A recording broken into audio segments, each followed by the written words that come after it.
শুভ দুপুর বন্ধুরা, তোমরা সবাই কেমন আছো? আশা করি সবাই ভালো আছো। অদিতি বর্মন চ্যানেলে তোমাদের সকলকেই স্বাগতম। আজকে একটি নতুন ব্লগ নিয়ে আসলাম। আজকে বলো কি, এখন বাজে দুপুর 2টো। আমি ধান কাটতে গিয়েছিলাম জমিতে। এই দেখো, আগের দিন বিকেলবেলা আমি এইসব তুলে এনেছি, চাম গাছের গাছ তুলে নিয়েছি। এই ডাটাগুলো আমি চচ্চড়ি করব, সেটাই তোমাদের সঙ্গে শেয়ার করব। আগের দিন বিকেলবেলা আমি সব রেডি করে রেখেছি। এই রকম করে পাতাগুলো ছাড়িয়ে ছাড়িয়ে রেখে, এই পাতাগুলোর আবার কালকে সকালবেলা চাটনি খাবো। আর এই ডাটাগুলো দেখছো, এগুলো খাবো কালকে দুপুরে। সেটাই তোমাদের সঙ্গে আজ শেয়ার করব। তোমরা ভিডিওটা পুরো দেখবে, কেউ স্কিপ করে দেখবে না। লাইক কমেন্ট শেয়ার করতে ভুলবে না। তোমাদের লাইক কমেন্ট শেয়ার দেখে আমার খুব ভালো লাগে। কমেন্টগুলো দেখতে আমার খুব ভালো লাগে। এই দেখো, এইগুলো কেটে কেটে রাখবো। আর ডাটাগুলো সুন্দর সুন্দর করে ছোট ছোট করে কেটে নেব। এই যে, এটাকে বলি আমরা চাম গাছ। এইগুলো আমি চচ্চড়ি বানাবো কালকে। এই দেখো, সুন্দর করে ছোটো ছোটো করে কেটে নিলাম। তোমরা কে কে চচ্চড়ি খেয়েছো অবশ্যই কমেন্ট করে জানাবে। আমার তো খুব ভালো লাগে খেতে। আজকে বিকেলবেলা আমি সুন্দর করে কেটে কেটে রাখলাম। এটা কি করব বলো তো? এই দেখো, পাতাগুলো এখানে রাখবো আর ডাটাগুলো ওই দিকে কাটবো। দুই দিকে ঝুড়ি নিয়েছি। এখন বিকেলে হয়েছে, কেটে কেটে রেখেছিলাম আমি আগের দিন। এই দেখো, আমি দুপুরবেলা কোথায় গিয়েছিলাম বললাম তো, ধান কাটতে গিয়েছি। ধান কেটে এসে দেখি, আমার শাশুড়ি মাকে বলেছিলাম রান্নাটা করতে, কারণ দুপুরবেলা ধান কেটে এসে রান্না করতে আর ভালো লাগে না। তাই এসে দেখি রান্না বসিয়ে দিচ্ছে। তাই আমিও তাড়াতাড়ি করে ক্যামেরাটা নিয়ে যেয়ে ধরলাম। এই দেখো, এখন ভাপা চড়ে দিবে, জল দিয়ে ভাপা চড়ে দিবে। ভাপা হয়ে গেলে তারপরে একটা সুন্দর করে খোড়ায় নামিয়ে নিল, ঝুড়িতে নিয়ে দিয়েছে তসলা চড়িয়ে। কড়াইয়ের মধ্যে তেল দিয়ে দিল। কি করব বলো, এই রোদের মধ্যে কাজ করে এসে না রান্না করতে ভালো লাগে না। তাই বলেছিলাম আমার শাশুড়ি মাকে যে রান্নাটা বসিয়ে দিতে, তাই দিয়েছে। এই দেখো, এবার রসুন দিয়ে দিল। তোমরা এইভাবে রান্না করে খাবে, খুব ভালো লাগবে। এবার শুটকি মাছ দিয়ে দিল। আমি চাটনি করে খাই, কারণ আমার চাটনি খুব ভালো লাগে। আর এটা হলো চচ্চড়ি। দুই রকমই বানিয়ে খাবে, খুব সুন্দর লাগবে।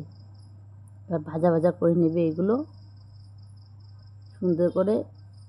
তোমরা পুরোটা দেখো, দেখবে খুব ভালো লাগবে তোমাদের। আমি ধান কেটে এসে তাড়াতাড়ি করে ক্যামেরাটা ধরলাম, যে ভিডিওটা তোমাদের সঙ্গে শেয়ার করব। এই জন্য আমি আগের দিনে কেটে কেটে রেখেছি, যে কালকে দুপুরবেলা আমি তোমাদের সঙ্গে ভিডিওটা শেয়ার করব। তাই আজকে আমি শেয়ার করব তোমাদের সঙ্গে।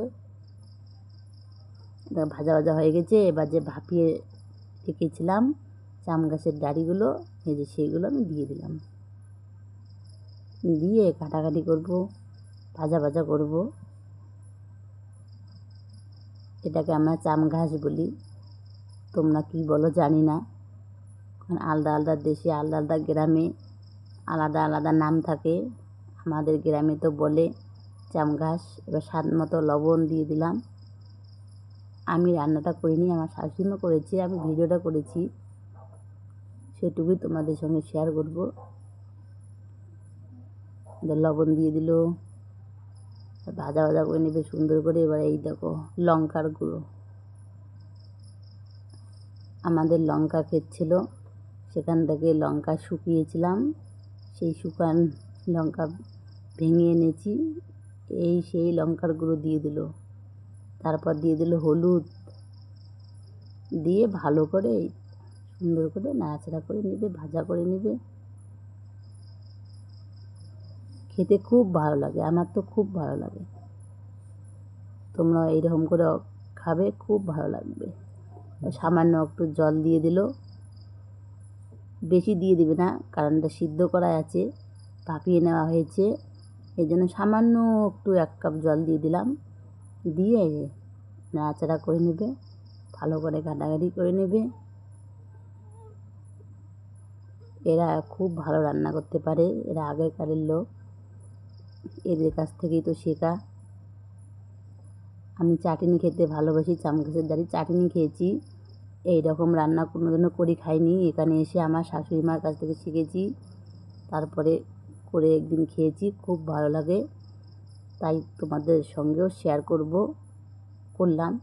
এর আগে ভেবেছিলাম যে তোমাদের সঙ্গে শেয়ার করব, তাই আজকে শেয়ার করলাম। এই দেখো হয়ে এসেছে চাম গাছের ডাঁটি। একটু তেল দিয়ে একটু ভালো করে ভাজা ভাজা করে নিয়ে সুন্দর করে একটা থালায় নামিয়ে নিলেই হয়ে যাবে আমাদের চাটনি। এই দেখো, রসুন বেশি করে দিবে, শুটকি মাছ দেবে, খুব ভালো লাগবে খেতে। তোমরা ভাবছো অতগুলো লঙ্কার গুঁড়ো দিয়ে লাল করলো, আর আবার লঙ্কার গুঁড়ো তো দিতেই হবে, নাহলে মুখে ধরবে যে। একটু ভালো করে ভাজা ভাজা করে নেই, কাটাকাটি করতে করতে নশা হয়ে গেল। এবার একটা গামলা সুন্দর করে নামিয়ে নিলাম। এই তো আমার রেডি চাম গাছের ডাঁটার চচ্চড়ি। বন্ধুরা, আজকের ব্লগটি এখানেই শেষ করছি। শীঘ্রই তোমাদের সঙ্গে পরের ব্লগে দেখা হবে। তোমরা সবাই ভালো থাকবে, সুস্থ থাকবে। টাটা। আর এতক্ষণ থেকে আমার পুরো ভিডিওটা দেখার জন্য তোমাদের সকলকে আমার তরফ থেকে অনেক অনেক ভালোবাসা। টাটা, সবাই ভালো থাকবে।